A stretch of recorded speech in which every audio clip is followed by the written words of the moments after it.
Have you ever felt like a completely different version of yourself in a crisis? Oh, yeah. Like, totally detached. Right. Like maybe you are normally the most anxious person in the room, but suddenly an emergency hits and it's like a switch flips. Yeah, you just go numb. Exactly.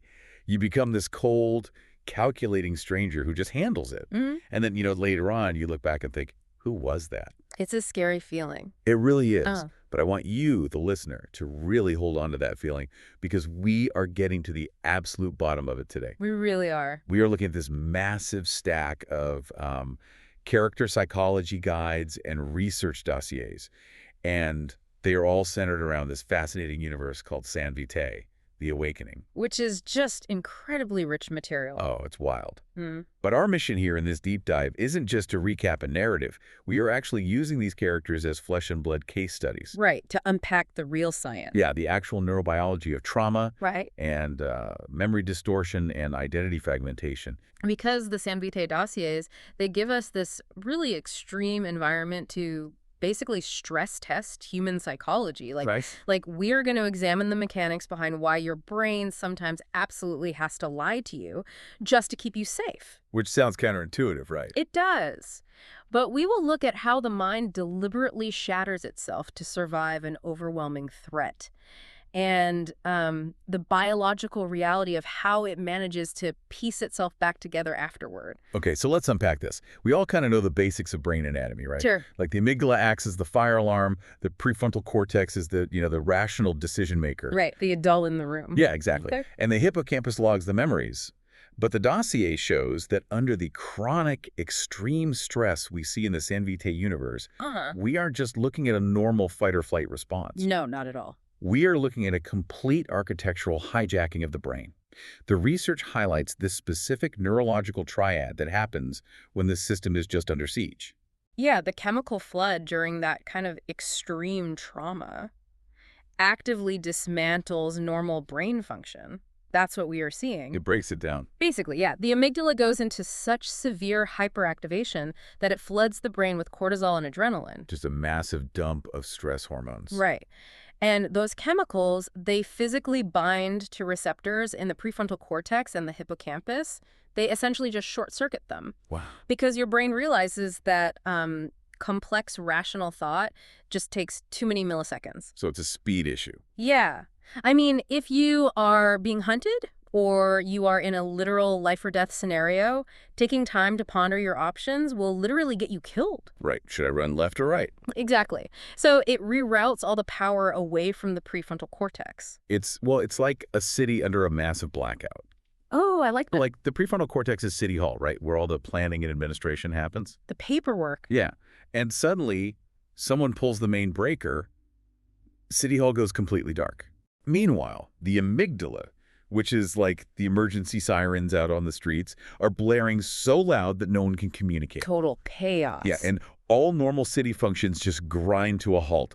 You are just operating on pure emergency protocols. That's a great way to put it. And to take that blackout analogy a step further, during that blackout, the city doesn't just stop planning for the future. It stops recording the present. Oh, wow. Yeah.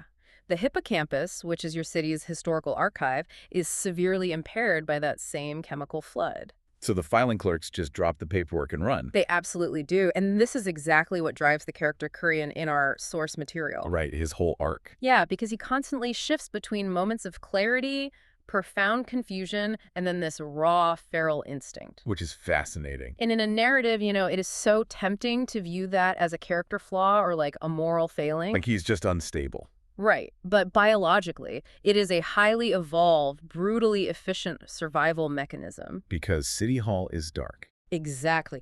When City Hall goes dark, that feral instinct is literally the only thing keeping the organism breathing. Okay, wait. I'm struggling with this a little bit. Sure. If City Hall is dark and the filing clerks in the hippocampus are not doing their jobs, I get how you survive the immediate moment, like Yeah. you run away. Right. But the dossier gets really heavily into trauma-induced time distortion Yeah. and dissociation. It does, yeah. It implies the brain is intentionally scrambling the timeline of events. Yes. But if I touch a hot stove, my brain burns that memory into my hippocampus immediately so I never do it again. Good point. it wants me to remember the danger. Yeah. So why would extreme trauma trigger the exact opposite reaction? Like, why would the brain deliberately destroy its own timeline? Well, so a hot stove is a localized, manageable threat. Okay. Your brain can process it, categorize it, and file it away as a learning experience. And your entire psychological framework doesn't collapse from a burnt finger. Right. I'm still me after I burn my hand. Exactly. Mm. But the trauma Kurien faces in Vitae is systemic. It's existential. Of everything. Right. So the mechanism of dissociation kicks in when integrating the reality of the threat would utterly destroy your psychological ability to function. If you process the full horror of a traumatic event all at once, your nervous system would just overload. It would fry the circuits. Exactly. So the brain prioritizes immediate functioning over long-term processing. It compartmentalizes the experience. Okay, here's where it gets really interesting. You are saying the brain takes the chronological timeline of your life and puts it through a paper shredder on purpose. That is exactly what it does. It scatters the pieces so you don't have to look at the whole terrifying picture at once. It is an active protective defense. Wow. Yeah. Because of that dysregulation between the amygdala's panic and the hippocampus just being unable to file memories chronologically, your perception of time completely altered. That warps. It does. Trauma survivors often describe events as feeling timeless, or like everything is happening simultaneously. Right. The timeline loops and freezes. And clinically, this manifests as dissociative amnesia. Which we see in the Dossier. We do. The brain creates massive memory gaps, sometimes localized to a specific event and sometimes wiping out huge chunks of personal history. Because remembering it would be too dangerous. Exactly. Accessing those memories would compromise the organism's ability to just wake up and get through the day. That perfectly explains this incredible moment in the Character Psychology Guide. Yeah. It's regarding Kurien's selective amnesia. Oh, yes. He has these highly fragmented, almost idealized memories of a character named Myasuchi. But then there are just huge black spots everywhere else. Just missing time. Yeah. There's a direct quote from him where he says, "I have no idea how I came to this place. It feels as though I'm waking to the world after a very long dream." Right. That line just nails the trauma time collapse, doesn't it? It really does. And the real-world parallels in the Dossier hit really hard here. Yeah, they do. Combat veterans, for instance, frequently experience this exact phenomenon. I've read about that. Yeah. They might remember, like, the smell of diesel fuel or the color of a specific doorway, but have absolutely no memory of the firefight itself. Just gone. Completely. And survivors of prolonged captivity experience massive memory gaps around their abuse. The brain simply locks the vault and swallows the key. But, and this is the big but, those shredded pieces of paper don't just disappear, right? No, unfortunately not. The terror, the raw emotion, the physical sensations, they are still trapped inside the system somewhere. They have to go somewhere. Right. And according to the Dossier, if you shred the timeline and lock the vault, you create a causal link to our next major topic. The splitting of the self. Exactly. Identity fragmentation. Right. Because when dissociation becomes chronic, the mind has to build containers for those unprocessed, shredded memories. Containers. Yeah. Parts of the self literally split off to hold specific traumatic emotions. So you become a different person. Well, the research clarifies that we aren't necessarily talking about, like, full dissociative identity disorder here. Okay, good distinction. We are looking at subclinical fragmentation.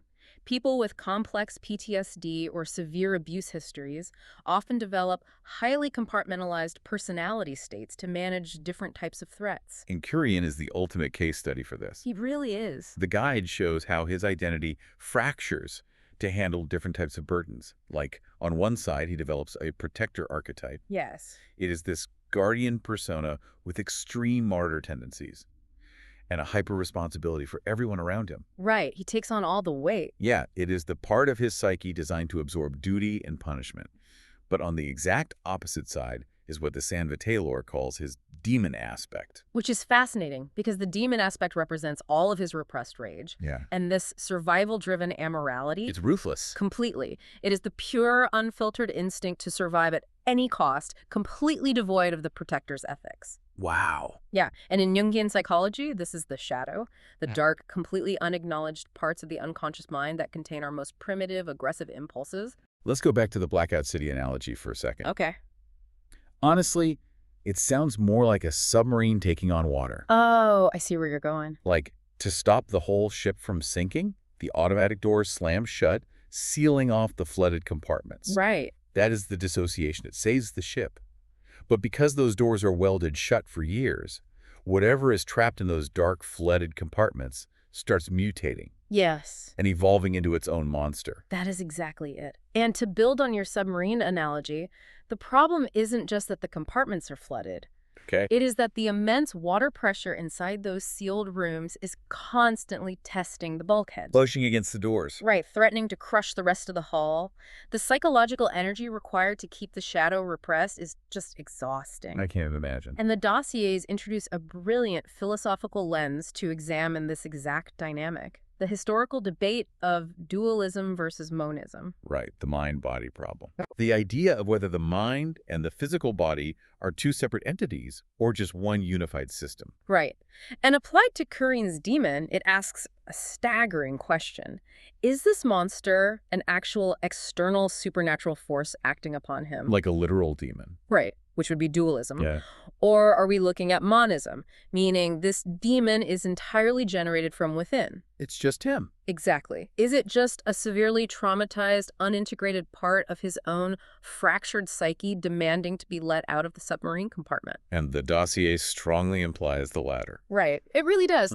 What societies often label as external monsters or demonic influences are frequently just our own fragmented survival instincts, driven totally mad by repression. That is a massive paradigm shift. It really changes how you look at things. It does. If the monsters are just unintegrated trauma, it totally changes how you view erratic or destructive behavior. Absolutely. But, it pushes us to ask an even bigger question.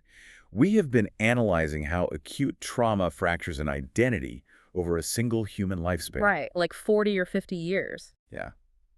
But the San Vitae universe forces us to scale up to an extreme degree. To put it mildly. If unintegrated trauma creates internal monsters over 40 or 50 years, what happens when a fractured mind is forced to endure for thousands of years? Yeah, that's the scary part. The dossier dives deep into the philosophy of immortality and the specific psychological decay it causes. This is where we cross from pure neurobiology into existential psychology. Right. The narrative uses a group called the Santerrie Council to model what happens when you stretch human consciousness across centuries. And it's not pretty.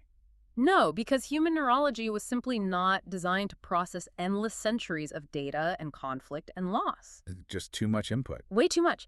The source material suggests this unnatural extension leads directly to power addiction, profound moral desensitization, and a total catastrophic loss of empathy. Because the research frames this using existential identity theory. Right. The core concept being that your identity isn't a fixed object.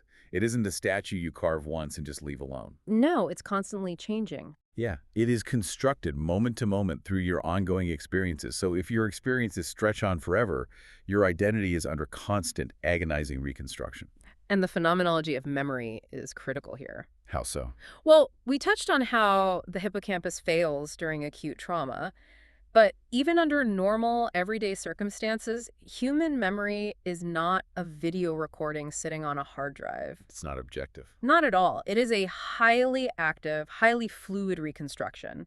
Every single time you recall a memory, you basically pull it out, look at it, and then rebuild it before putting it back. Like playing telephone with yourself. Exactly. And you rebuild it based entirely on your current emotional state. So Kurien's intensely idealized trauma-bonded memories of Myasuchi might be entirely inaccurate. He very well could be. They might just be desperate, real-time reconstructions shaped by his current emotional need to find meaning in all his suffering. Which is heartbreaking, really. It is. But this brings up a terrifying thought. If identity is just a moment-to-moment reconstruction, and memory is fundamentally an unreliable narrator, right, does an immortal being like the Santerrie Council inevitably lose their humanity just because their prefrontal cortex runs out of moral bandwidth over time? That is the existential dread at the very core of the immortality myth. Yeah. Process philosophy, which is often called the philosophy of becoming, argues that human beings are never finished products. We are always in a state of transition. We're always becoming something else. Exactly. And over endless centuries, the sheer weight of existential endurance fundamentally alters the architecture of the mind. It changes the hardware. Right. Empathy is not a passive trait. It requires an enormous amount of emotional and cognitive energy to maintain. It's exhausting. It is. So if you live forever and your reconstructive memory is constantly rewriting the traumas of 1,000 years, that moral bandwidth eventually just depletes. You just run out of care. The empathy physically burns out. Cruelty becomes mere entertainment because the immortal mind becomes completely detached from the weight of consequences. Wow. But the sources don't leave us stranded in that bleak existential dread, thankfully. No, they don't. Because after diving so deeply into fragmentation and decay, the narrative makes a hard pivot to the actual mechanics of recovery. The healing part. Yeah. If the brain can fracture under systemic oppression, and if it can decay over time, how does it physically and psychologically rebuild? Because it does rebuild. It does. The research highlights the character Sharina to really map out the clinical realities of healing. I love her arc. It's amazing. Her arc moves from severe violation trauma and learned helplessness. Which is when you just give up, right? Right. It's a psychological state where a person endures repeated painful stimuli and eventually just stops trying to avoid it. They just accept the pain. Exactly.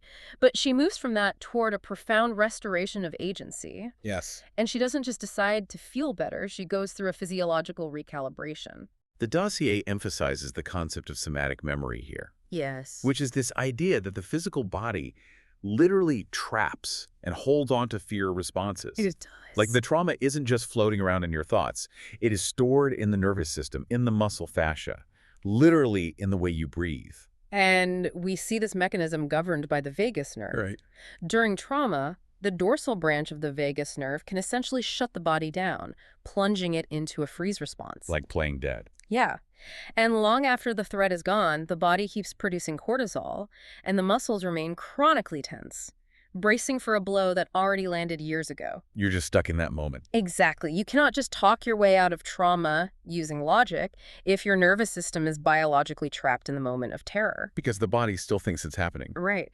So Sharina's journey illustrates that somatic healing, physically releasing that trapped kinetic energy and recalibrating the vagus nerve to signal safety, is the required first step. Before you can even think about the mental part. Exactly. Before the mind can even begin to reconstruct an identity. And that reconstruction leads to what the dossier calls post-traumatic growth. Yes. It is this transformation from a victim to an empowered self-author. Yeah. But wait, I want to push back on this a little. Sure, go for it. Is post-traumatic growth sometimes just a clinical term for toxic positivity? Oh, interesting. Like what doesn't kill you makes you stronger. Yeah. Because that feels incredibly dismissive of the actual damage trauma does to the brain we just spent 20 minutes discussing. That is a really crucial distinction to make. Post-traumatic growth is absolutely not toxic positivity. Okay, good. It does not mean the trauma was a good thing or a blessing in disguise. Because it wasn't. No, the trauma was destructive, full stop. But post-traumatic growth refers to the psychological reality that surviving the destruction forces the mind to develop new, highly complex coping mechanisms. Oh, I see. Yeah, and deeper capacities for empathy that a non-traumatized brain simply never had to build. It had to adapt to survive. Exactly. It is about the complex architecture that rises from the ruins, not celebrating the earthquake that caused it. That makes a lot of sense. And what I found so compelling in Sharina's arc is how emotional connection acts as the catalyst for that growth. The co-regulation. Yes. The co-regulation between Kurien and Sharina isn't just framed as a romantic subplot. No, it's survival. Exactly. In a systemic architecture of oppression designed specifically to isolate and break people, choosing emotional connection is a literal biological act of defiance. Co-regulation is attachment repair occurring in real time. Say more about that. Well, oppressive systems rely on individuals remaining neurologically locked in that dorsal vagal freeze state. Fragmented, isolated, and terrified. Exactly. When two people co-regulate, they use social engagement, eye contact, and vocal tone to stimulate the ventral vagal complex. Which calms them down. Right. It biologically calms each other's nervous systems. They are actively undoing the authoritarian conditioning at a cellular level. So what does this all mean for the big picture of healing? Because we hear so much about trauma leaving people permanently damaged, like a shattered vase you can never quite glue back together. Right. Looking at Sharina's narrative therapy and somatic healing, what is the actual end goal? The end goal is defined by integration theory. Okay. Healing does not mean returning to the person you were before the trauma. Because you can. Right. That person no longer exists. Their timeline was shredded. The paper shredder. Exactly. True healing requires the mind to consciously take all those broken, compartmentalized pieces, the protector, the victim, the shattered memories, and even the demon shadow we talked about. All the flooded submarine compartment. All of them, and weave them together into a new, unified narrative. It is a deliberate, meaning-making process. You don't just ignore the bad stuff. No, you integrate the shadow, you acknowledge the darkness, you come back as a more complex, resilient self who deeply understands their own internal monsters. Wow. That is an incredible journey we just took. It really is a lot to process. It is. I mean, we started under the hood with the physical hardware. The amygdala's frantic chemical flood shutting down the rational brain just to keep you alive. Right. We examined how that biological override leads to the purposeful shredding of time and memory, creating those localized blackout zones in your own life story. Which is just wild to think about. And then we unpacked how the mind seals off submarine compartments, splitting into shadow identities to contain the pressure of unprocessed rage. The dualism versus monorism debate. Yeah. We even scaled up to the existential decay of immortality. And finally, we saw the inspiring mechanics of somatic healing and post-traumatic growth. The physical recalibration. Exactly. How the body and mind can physically and emotionally integrate those broken pieces into a far more complex architecture. And while we explored these immense concepts through the dramatic lens of Vitae, the core takeaway is that these exact neurological rules govern your everyday life. They really do. You operate on the exact same biological hardware. Understanding why your brain deliberately compartmentalizes painful experiences or why your nervous system traps fear is the fundamental first step in reclaiming agency over your own mind. It fundamentally changes the way you look at your own behavior. And frankly, the behavior of everyone around you. It builds a lot of empathy. It really does. And I want to leave you, the listener, with one final lingering thought to mull over today. Oh, this is a good one. We learned from the phenomenology of memory that your memories are not video recordings sitting safely in a vault. They are active, real-time reconstructions. Rebuild every single time. Yeah. Every single time you remember something, you are tearing it down and rebuilding it based on your emotional state today. So if your brain is constantly rewriting your past based on who you are right now, how much of the person you think you used to be is actually just a reflection of who you are today? A profoundly disruptive question to carry with you. It really is. Thanks for diving into the deep end with us today. Take care of yourselves, and we will see you next time.